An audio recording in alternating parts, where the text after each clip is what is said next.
Hello everyone, welcome DP coaching classes. कैसे हो आप सब? उम्मीद है बेटा सब लोग बहुत अच्छे हो गए एंड पढ़ाई वगैरह अच्छे से कर रहे होगे। तो प्यारे बच्चों, इसी उम्मीद के साथ कि सब कुछ बहुत अच्छा बहुत बेहतरीन चल रहा है, हम लोग स्टार्ट कर रहे हैं अपनी आज की क्लास। तो प्यारे बच्चों, हम लोग एक चैप्टर पढ़ रहे हैं जिसका नाम है sexual reproduction in flowering plant. तो बच्चों, इस चैप्टर की लास्ट क्लास में हमने बात करी थी माइक्रोस्पोरोजेनेसिस के बारे में, हमने बात करी थी डेवलपमेंट ऑफ मेल गैमेटोफाइट के बारे में, जहां पर हमने ये सीखा था कि जो हमारा पोलन ग्रेन होता है वही हमारा मेल गैमेटोफाइट होता है। ठीक है, तो आज की क्लास में हम पोलन ग्रेन से रिलेटेड कुछ टर्म्स के बारे में बात करना चाहते हैं, जैसे पोलन एलर्जी हो गया, जैसे पोलन अवाइबिलिटी हो गया, पोलन बैंक हो गया। ये सारी चीज़ें क्या होती हैं, इन्हीं सब के बारे में आज हम लोग बात करेंगे। ठीक है, यानी आज की क्लास जो होती है वो किसके बारे में होने वाली है? वो होगी बेटा आपके पोलन ग्रेन से रिलेटेड कुछ टर्म्स के बारे में। ठीक है, तो चलिए देर ना करते हुए स्टार्ट करते हैं हम लोग अपनी आज की क्लास। तो क्लास स्टार्ट करने से पहले एक हम्बल रिक्वेस्ट है कि अगर आप चैनल पर नए हैं तो प्लीज़ चैनल को सब्सक्राइब करिएगा, और अगर क्लासेस आपको अच्छी लग रही है ना तो प्लीज़ अपने दोस्तों के साथ शेयर जरूर करिएगा। ठीक है, अगर आपको अच्छी लगती है तब शेयर करिएगा, नहीं लगती तो कोई बात ही नहीं बेटा। ठीक है, तो चलिए स्टार्ट करते हैं। सबसे पहले आप लोग हेडिंग लगाएंगे बेटा pollen allergy. First of all हम लोग बात करते हैं किसके बारे में? पोलन एलर्जी के बारे में। ठीक है, एलर्जी क्या होती है सब लोग अच्छे से समझते हो। एलर्जी के बारे में डिटेल में बात करेंगे तब जब हम लोग पढ़ेंगे human health and disease chapter तब। ठीक है, तो एलर्जी के बारे में वहाँ डिटेल में बात करेंगे, क्यों होती है, किसकी वजह से होती है, कौन से एंटीबॉडी एक्टिव होते हैं। ठीक है, तो अभी के लिए हम बात कर रहे हैं पोलन एलर्जी के बारे में। ठीक है, तो देखो कुछ लोगों में ऐसी एक कंडीशन बन जाती है कि पोलन ग्रेन के कारण उनको एलर्जी हो जाती है। ठीक है, तो कुछ लोगों में पोलन ग्रेन्स क्या कॉज करते हैं? एलर्जी कॉज करते हैं, उसको हम क्या कहते हैं? ऐसी एलर्जी को क्या कहेंगे? Pollen allergy. यानी कुछ लोगों में वो एलर्जी जो पोलन ग्रेन द्वारा कॉज की जाती है, यानी जो ऐसी एलर्जी जो पोलन ग्रेन द्वारा होती है ना, उसको हम क्या कहते हैं? पोलन एलर्जी कहते हैं। तो क्या लिखेंगे बेटा? In some people pollen grains causes allergy. Such allergy is caused by pollen grain. That's why such allergy is known as pollen allergy. In some people, pollen grain causes allergy. Such allergy is known as pollen allergy. Such allergy is known as pollen allergy. इस तरीके की allergy को आप क्या कहते हो? Pollen allergy कहते हो। ठीक है, अच्छा किसी एक व्यक्ति में, मान लो यही एक हैं भाई साहब, इनको क्या हुआ? इनको एलर्जी हो गई किससे? पोलन ग्रेन से। ठीक है, इनको क्या हुआ? इनके नाक में, मान लो इनके नाक के थ्रू इनके अंदर एंट्री किया पोलन ग्रेन, या माउथ के थ्रू एंट्री किया इनके अंदर पोलन ग्रेन, तो पोलन ग्रेन ने इनके अंदर क्या कॉज करा दी? एलर्जी क्रॉस करा दी। तो अब इनके अंदर क्या सिम्टम्स दिखेंगे? इनके अंदर क्या दिक्कत आ सकती है? ठीक है, क्या सिम्टम्स दिखेंगे, क्या लक्षण दिखेंगे, या फिर क्या प्रॉब्लम दिखेगी? ठीक है, सिम्टम्स के साथ साथ में चाहो तो आप प्रॉब्लम भी लिख सकते हो। इनके अंदर एलर्जी होने पर क्या प्रॉब्लम दिखेगी? तो ध्यान से सुनेंगे बेटा, पोलन ग्रेन के कारण जो एलर्जी हो रही है, इस एलर्जी के कारण जो प्रॉब्लम हो सकती है ना, वो क्या हो सकती है? या तो इनको ब्रोंकाइटिस जैसी प्रॉब्लम हो सकती है। क्या हो सकती है? ब्रोंकाइटिस प्रॉब्लम हो सकती है। दूसरी प्रॉब्लम इनको क्या हो सकती है बेटा? अस्थमा हो सकता है। अस्थमा जिसको होता है ना, उसको सांस लेने में क्या होती है? दिक्कत होती है। तो क्या लिखते हैं बेटा यहाँ पर? Problem in inhaling of air, यानी हवा को अंदर लेने में, यानी सांस को अंदर लेने में इनको क्या हो सकती है? प्रॉब्लम हो सकती है। ब्रोंकाइटिस होने का मतलब है, आपने पढ़ा होगा क्लास 11 की ह्यूमन फिजियोलॉजी में, वहाँ पर आपने पढ़ा होगा ब्रोंकाइटिस के बारे में। ठीक है, हमारे लंग्स में क्या होते हैं? ब्रोंक्यूल्स होते हैं। उन ब्रोंक्यूल्स में इन्फ्लामेशन वगैरह हो जाए, ठीक है, तो उस कंडीशन को आप क्या कहते हो? ब्रोंकाइटिस कहते हो। तो ये क्या है बेटा? ये प्रॉब्लम है, प्रॉब्लम रिलेटेड टू लंग्स। किसकी प्रॉब्लम है बेटा? लंग्स की प्रॉब्लम है। ठीक है, तो ब्रोंकाइटिस हो सकती है, यानी लंग्स की एक प्रॉब्लम हो सकती है, या फिर अस्थमा हो सकता है, यानी इनहेलिंग में प्रॉब्लम हो सकती है। तो ये फर्स्ट लिख लिया हमने, ये दूसरा लिख लिया। ठीक है, तो यहाँ पर ये बात हो गई किसकी? पोलन एलर्जी की। सर पोलन एलर्जी का कुछ एग्जाम्पल दे दीजिए। लिख लो बेटा इसका एग्जाम्पल। इसका एग्जाम्पल है parthenium.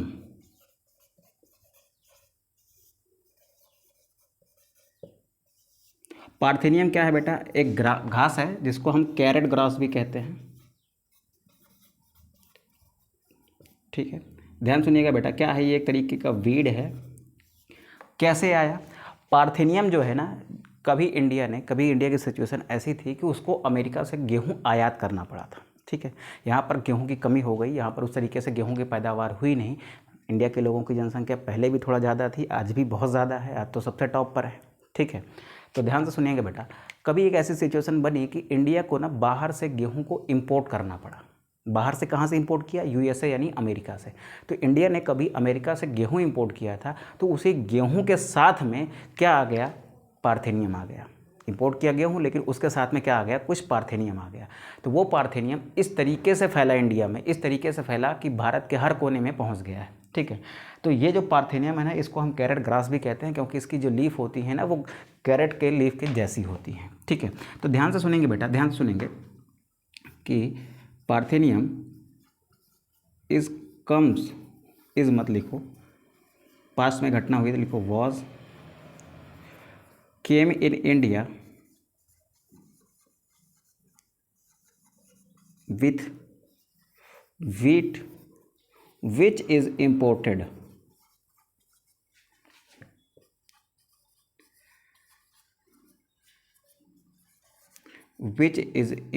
from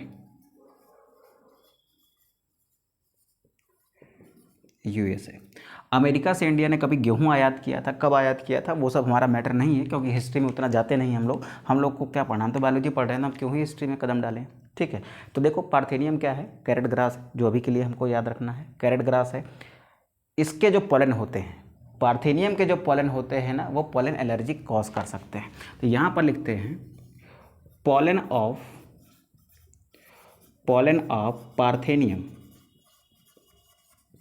parthenium can cause allergy. तो पार्थेनियम के जो पॉलन है ना, वो एलर्जी कॉज कर सकते हैं। तो ये एक एग्जाम्पल हो गया। दूसरा एग्जाम्पल अगर लिखे हैं, सम अदर एग्जाम्पल, यहाँ पर लिखते हैं सम अदर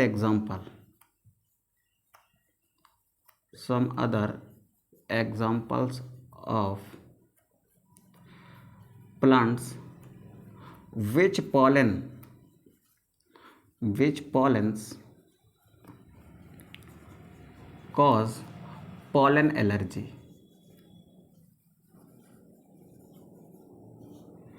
ठीक है, कुछ ऐसे अदर एग्जाम्पल ले लेते हैं पार्थेनियम के अलावा। पार्थेनियम का डिस्क्रिप्शन तो आपकी एनसीईआरटी में है ये, इसके अलावा थोड़ा सा और भी जान लेते हैं। कुछ और भी ऐसे प्लांट्स होते हैं जिनके पॉलन जो है वो कॉज करते हैं क्या? Pollen allergy. उनका नाम क्या है बेटा? उनका नाम है, आप एक तो लिख लो आप, चिनोपोडियम। ठीक है, चिनोपोडियम, जिसको आप बथुआ कहते हो, हिंदी में बथुआ कहते हैं। ठीक है, गांव के बच्चे अच्छे से समझते हैं कि बथुआ क्या होता है। ठीक है, अब हम लोगों ने तो बचपन से देखा है, गांव से बिलोंग करते हैं, बचपन से देखा है। ठीक है, तो जो गांव से बिलोंग करते हैं वो चिनोपोडियम यानी बथुआ अच्छे से समझते होंगे। ठीक है, उन्होंने देखा भी होगा। ठीक है, अब अगला लिखते हैं भैया, अगला एग्जाम्पल है हमारा सारगम वल्गेयर। सारगम वल्गेयर क्या है? ये हमारा ज्वार है। ज्वार बाजरा आपने देखा होगा ना, तो ये सॉरगम वल्गेयर क्या है? ये हमारा ज्वार है। ये दो प्लांट्स ऐसे हैं जिनके पॉलन भी क्या कॉज करते हैं? पॉलन एलर्जी कॉज करते हैं। तो ये बात हो गई किसकी? पॉलन एलर्जी की। अब चलते हैं हम लोग, ये था हमारा पहला टॉपिक। अब हम लोग चलते हैं अपने दूसरे टॉपिक में। दूसरा टॉपिक हमारा क्या है? दूसरा टॉपिक हमारा है pollen as food supplement.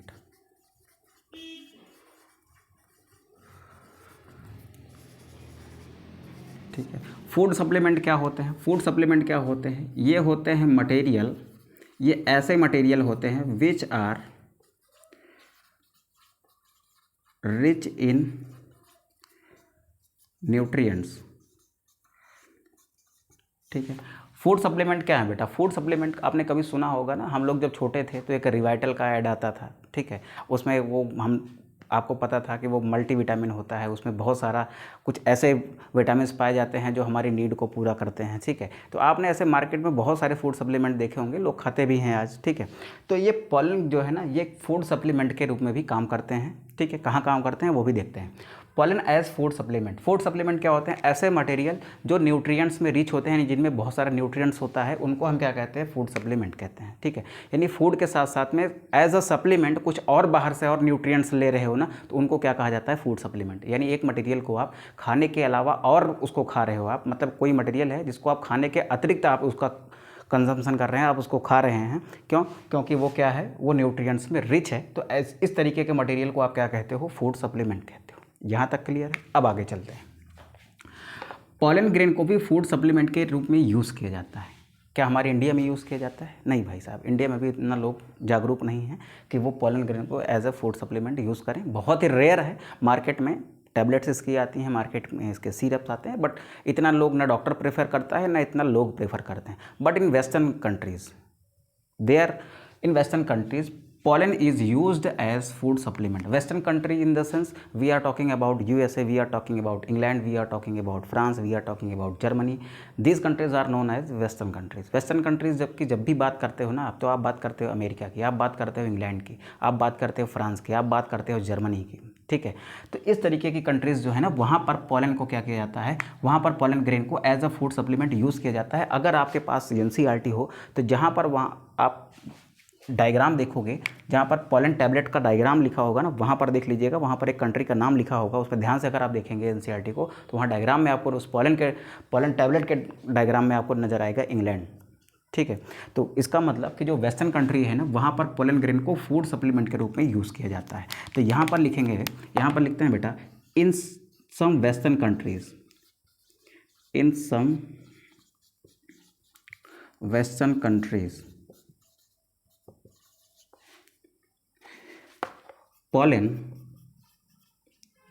is used as food supplement. ये किसके रूप में इस्तेमाल होता है बेटा? ये फूड सप्लीमेंट के रूप में इस्तेमाल होता है, यूज्ड एज फूड सप्लीमेंट, ठीक है। और ये जो पॉलन है ना, वहाँ पर ये टैबलेट्स या फिर सिरप के फॉर्म में लिया जाता है, ठीक है। तो pollen as food supplement, as food supplement consumed in form of tablets and syrup, in forms of tablets and syrup and tablet के फॉर्म में लिया जाता है, ठीक है। अब चलते हैं बेटा हम लोग आगे। अब ये देखने की कोशिश करते हैं ना कि ये जो टैबलेट और सिरप दिए जा रहे हैं किसके? पॉलन के, ये एक्चुअल में दिए किसको जाते हैं? एक्चुअल में इसका इस्तेमाल आज करता कौन है, ठीक है। तो देखो ये क्या किए जाते हैं बेटा, जो रेस के घोड़े होते हैं, जो रेस के घोड़े होते हैं ना, उनकी एफिशिएंसी को बढ़ाने के लिए, और जो एथलीट्स होते हैं, एथलीट्स मतलब जो आपके एथलेटिक्स में पार्टिसिपेशन करते हैं, उनको एथलीट कहा जाता है। जैसे जो रनिंग करते हैं, ठीक है, जो दौड़ने वाले लोग होते हैं, जैसे आपने सुना है ना कि 100 meter race, 400 meter race, marathon race, तो इन रेसों को जो करते हैं ना, वो एक प्रॉपर एथलीट होते हैं, ठीक है। तो उनकी एफिशिएंसी को बढ़ाने के लिए क्या दिया जाता है? पॉलन को फूड सप्लीमेंट दिया जाता है। किस फॉर्म में? टैबलेट्स के फॉर्म में या सिरप के फॉर्म में। तो यहाँ पर लिखते हैं बेटा कि pollen tablets and syrups are used to increase efficiency of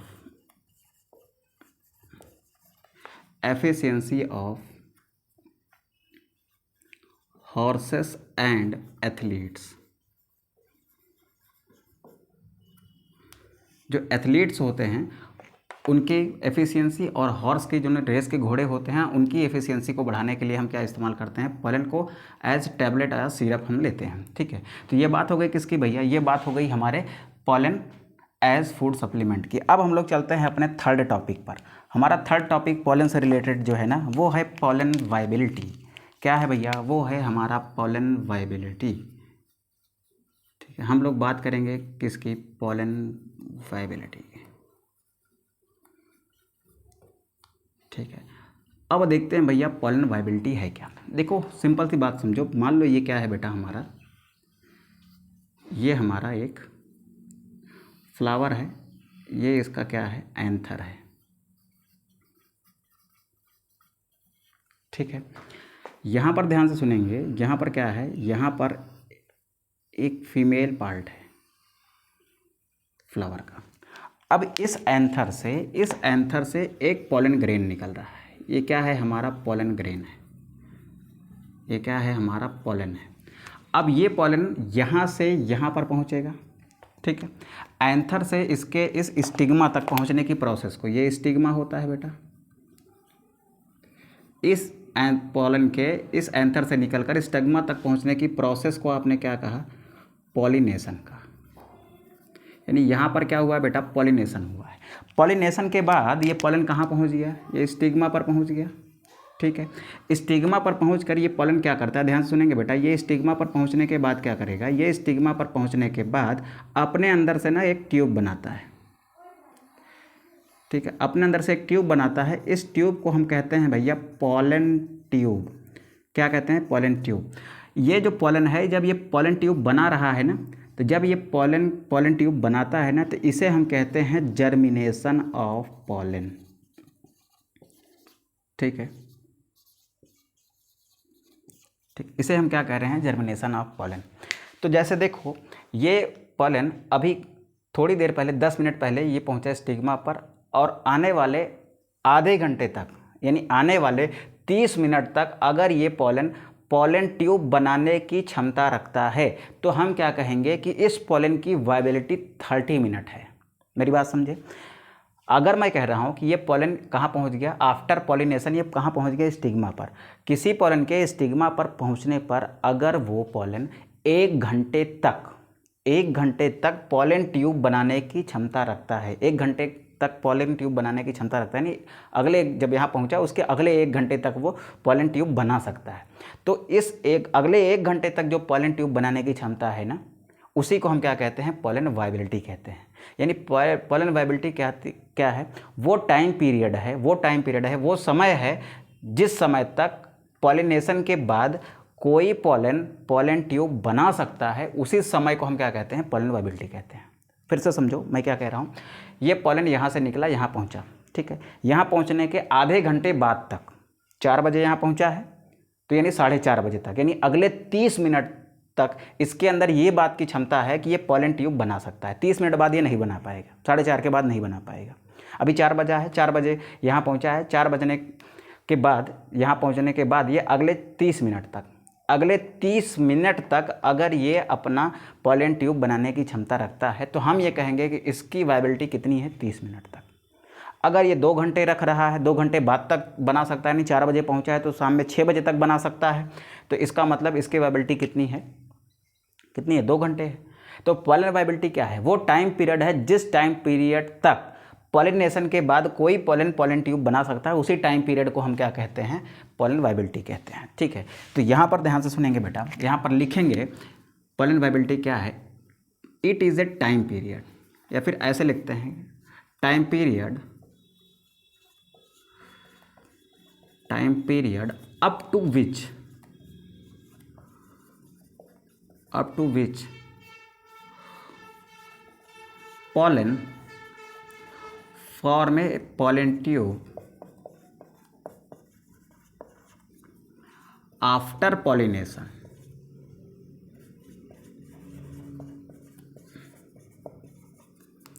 or reaching on stigma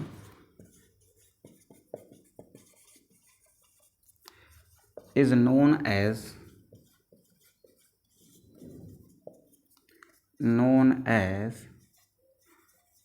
pollen viability।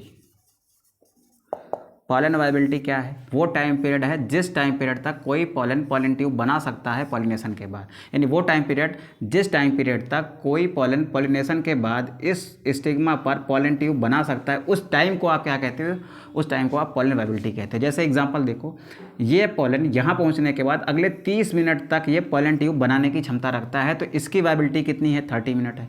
अगले 1 महीने तक रखता है तो उसकी वायबिलिटी कितनी होगी 1 मंथ। 10 महीने तक रखता है तो 10 मंथ, मतलब जितने टाइम तक ये यहाँ पर पॉलन ट्यूब बना सकता है उस टाइम पीरियड को क्या कहते हैं, उस टाइम पीरियड को आप पॉलन वायबिलिटी कहते हो। ठीक है, तो यहाँ पर लिखते हैं बेटा, यहाँ पर लिखते हैं जैसे हमारे पास सीरियल्स होते हैं, सीरियल्स का मतलब है अनाज। जो सीरियल्स होते हैं ना उनमें मेनली हम क्या ले लेते हैं, वीट को एंड राइस को। वीट एंड राइस का जो पॉलन है ना उसकी वायबिलिटी, उसकी पॉलन वायबिलिटी 30 मिनट्स की होती है। ठीक है, कुछ फैमिली, सम पॉलेंस, ऐसे लिखें, some pollens of family Solanaceae,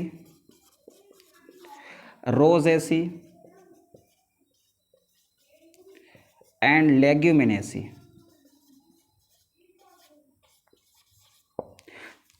सारे लेग्यूम्स में नहीं बेटा, बट सम प्लांट्स में ले लेते हैं, have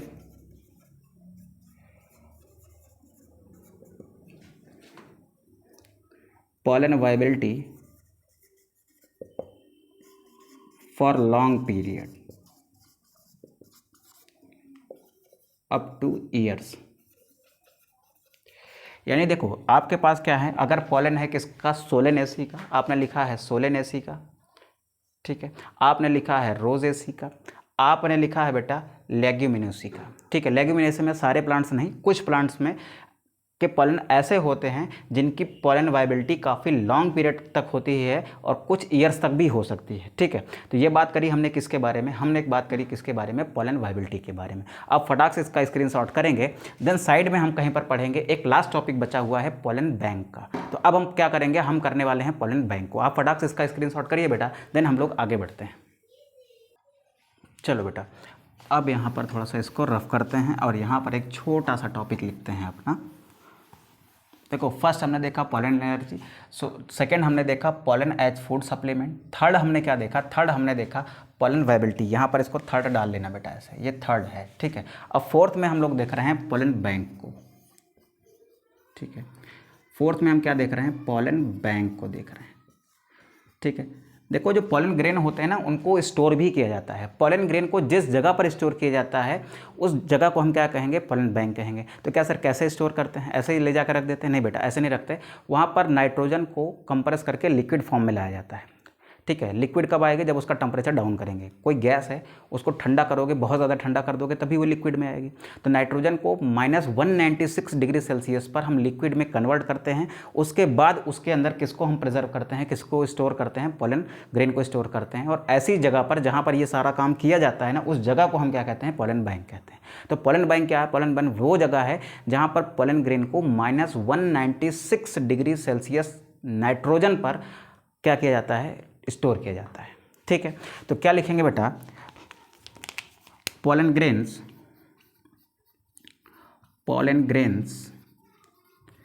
are stored in liquid nitrogen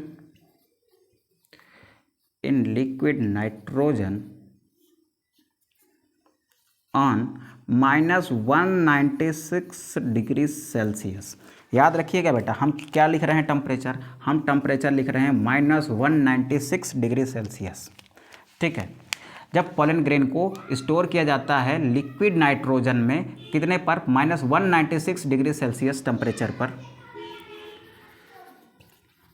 temperature. ठीक है, ऐसा प्लेस क्या कहलाता है, ऐसा प्लेस जहाँ पर इस बात का हम स्टोरेज कर रहे हैं, यानी पॉलन ग्रेन का स्टोरेज कर रहे हैं, ऐसे प्लेस को हम क्या कहते हैं, pollen bank. Such places where pollen grain are stored, where pollen grain are stored are called pollen bank। क्या कहा जाता है उनको, पॉलन बैंक कहा जाता है। ठीक है, अब पॉलन बैंक में स्टोर क्यों करते हैं, रीजन क्यों स्टोर करते हैं, क्योंकि पॉलन ग्रेन कैसे स्ट्रक्चर है बेटा, पॉलन ग्रेन हैप्लॉइड स्ट्रक्चर है। कैसा है ये, हैप्लॉइड स्ट्रक्चर है। ठीक है। अब पॉलन ग्रेन हैप्लॉइड स्ट्रक्चर है तो यानी उसमें डीएनए जो भी होगा ना, उस डीएनए में क्या होंगे, बहुत सारे जीन्स होंगे। तो उन जीन्स के ग्रुप को हम क्या नाम दे रहे हैं, जीनोम का। तो हम पॉलन ग्रेन के अंदर जो हैप्लॉइड स्ट्रक्चर है यानी जो डीएनए में जो जीन्स है ना, उनको प्रिजर्व करना चाह रहे हैं। तो यहाँ पर लिखते हैं बेटा to preserve genome of pollen, to preserve genome of pollen, पहला काम। दूसरा काम क्या है, हम क्या करते हैं प्लांट ब्रीडिंग के लिए भी, प्लांट ब्रीडिंग के एक्सपेरिमेंट के लिए भी आप इनको यूज़ कर सकते हो पॉलन को। इस वजह से हम क्या करते हैं, इनको स्टोर करके रखते हैं कि बाद में कभी हम अगर प्लांट ब्रीडिंग एक्सपेरिमेंट कर रहे हैं तो इन पॉलन्स का इस्तेमाल कर पाएँ। To use pollen in plant breeding experiment, plant breeding experiment. I hope यहाँ तक चीज़ें दिख रही होंगी बेटा। तो इसका इस्तेमाल किस लिए करते हैं, प्लांट ब्रीडिंग एक्सपेरिमेंट में करते हैं, ठीक है। और ये जो बेटा यहाँ पर ये पॉलन बैंक है, जो ये पॉलन बैंक है ना, एक तरीके का XC2 कंजर्वेशन है। जब कभी हम लोग बायोडाइवर्सिटी पढ़ेंगे तो वहाँ पर NC2 और XC2 कंजर्वेशन के बारे में पढ़ेंगे। तो ये कैसा कंजर्वेशन है, XC2 कंजर्वेशन है, ठीक है। ये बात हो गई किसकी बेटा, हमारे पॉलन बैंक की। तो बेटा हमने पॉलन ग्रेन से रिलेटेड जो आपके एनसीईआरटी में टर्म दिए हुए थे उन सब के बारे में हमने बात कर ली। हमने बात करी पॉलन एलर्जी के बारे में, हमने बात करी पॉलन एज फूड सप्लीमेंट के बारे में, हमने बात करी पॉलन वाइबिलिटी के बारे में, और हमने बात करी पॉलन बैंक के बारे में।